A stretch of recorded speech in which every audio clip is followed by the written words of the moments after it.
If you have ever been involved in a near-death experience, then you might have had a short stay in either heaven or hell. These unbelievable stories come from people who claim to have visited hell, but luckily for them, they were allowed to return to their body. Coming in at number 5, we have boiling water. This post came from a Reddit user 6 years ago. In his post, he explained how he passed away, visited hell, and then was brought back to life. It all started in the summer of 2003. He was visiting his cousin when they went to visit his friend's house. His friends, who were 2 sisters named Erica and Angela, had a pool at their house, so they decided this would be a great way to enjoy the day. The guy couldn't swim, but he didn't want to tell anyone this and risk being humiliated in front of the girls, so he instead decided he would stay to the shallow end of the pool. It was all going well, they were enjoying the day, and his inability to swim hadn't been obvious up to this point. When the sisters went inside to get them something to eat, his cousin suggested they play volleyball in the pool. They didn't have a net, but they made it work. They were both enjoying the game until his cousin hit the ball at a weird angle and he dove to catch it. Suddenly felt the incline of the pool and slipped under the water.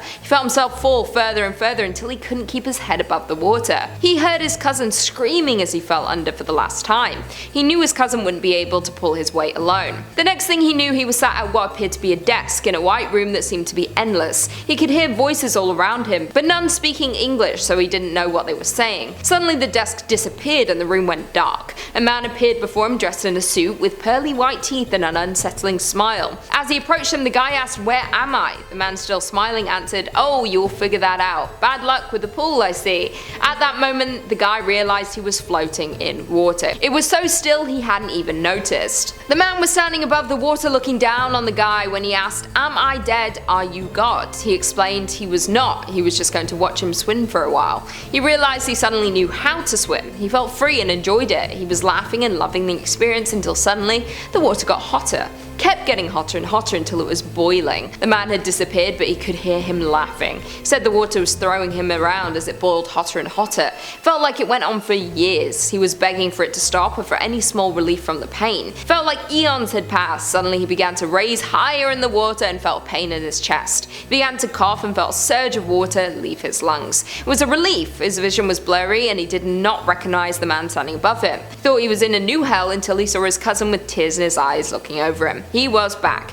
They explained his heart had stopped for 3 minutes. He said this still haunts his mind. Those 3 minutes felt like an eternity. Coming in at number 4, we have Second Chance. A woman who goes by Stephanie tells her story of how she believes she was given a second chance in her life. She had a near-death experience. As she was passing away, she recalls seeing her entire life flash before her eyes. She felt like she was falling backwards for an eternity. She saw every mistake she had ever made. She was then taken to a nightmarish landscape. She believed it was hell. She said she fell until she was in the city where she grew up, but it looked as though it had been destroyed by something. She had an overwhelming fear that she was in the presence of evil. She had been shown her mistake and what awaited her. She was then suddenly thrown back into her body. She felt grateful to be alive. She had been shown what would happen to her if she didn't change her life. She thinks this was a warning of where she would spend eternity if she didn't.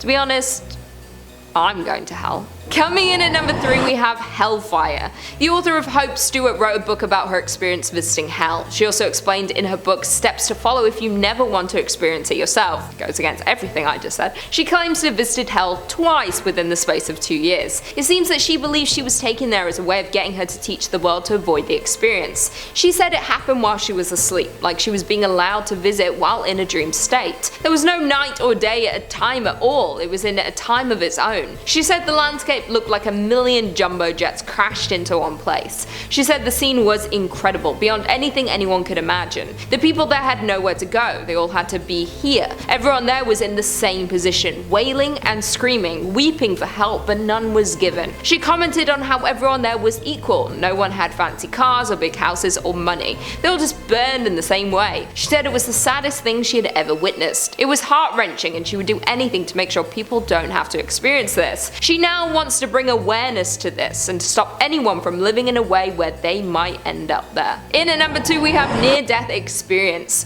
Most visits to hell come from a near-death experience, and this one is no different. Kim revealed that her NDE happened 30 years ago, but she can remember it clearer than any other memory in her life. It made her change her life dramatically and live better. Kim went into a 4-day coma after she made some bad choices with her life. She woke up as she reached the doorsteps of hell. She said that she could hear the screams of the devil from inside outside the gates. She said that the smell in the air was rancid at best. It smelled like burning flesh of some kind.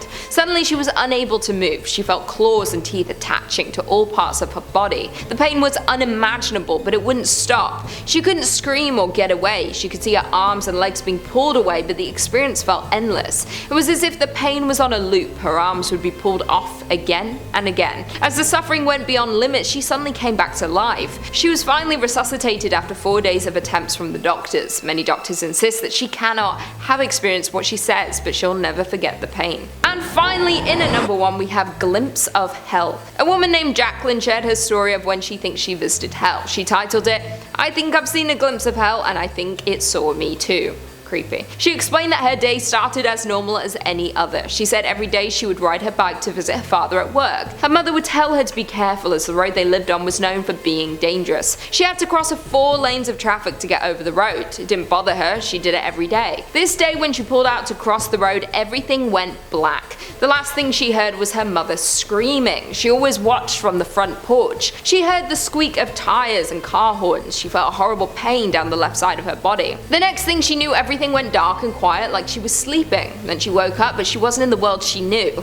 It appeared like she was on the same street, in the same town. Everything looked abandoned. The world felt completely silent. The trees looked dead and the sky was burnt orange color. Not knowing what to do, she ran home. Her head hurt and her stomach felt twisted. When she got home, her lunch was still on the table, but it was rotten. She heard something upstairs coming from her mother's room. She ran upstairs looking for the comfort of her mother. As she got to the door, she froze. The door was not fully open, but she could see the thing imitating her mother on the bed. It was moving around like a puppet, jerking back and forth. It looked like it was part of her mother, part of something else. The floorboard beneath her creaked, so the thing turned to look at her and the door began to open. All of a sudden she was pulled back and she woke up. Actually woke up in a hospital bed. Her mother was beside her as she woke up, crying and explaining what had happened. She said that the doctors brought her back. It was a miracle. She should have succumbed to her injuries. She had a fracture in her neck and a spinal injury. She didn't tell anyone what she saw. She thought it must be a hallucination, but there was one problem. She saw the creature again. She started to see it frequently. First it started far away on bridges or inside buildings, but it got closer and closer until it would be stood behind her. If she moved to look at it, it would disappear. The worst part was it was always people she knew and loved, her mother, father, siblings. She was even scared of real people. She doesn't know where she went, but she thinks it was hell or her version of it. The creature saw her and it hadn't let her go since. It's like she was never meant to wake up. Thanks for tuning in, I'll see you in the next one. His friends, who were 2 sisters named Erica and Angela, had a pool at their home, said this I can't speak. What the f? The guy couldn't swim, but he didn't want to tell anyone this. Oh my god, am I good? What the f is happening? I can't speak. Hell too. Maybe. You're probably, maybe. I'm likely, you're most likely. I'm definitely going to hell. I mean, who wants to go to heaven? They ain't partying up there, are they? It's not a fun time. It's boring. Like, if you want to just kind of be bored and sit with people, I think hell is like party time, you know? Party city. Oh yeah, because there's no outro now.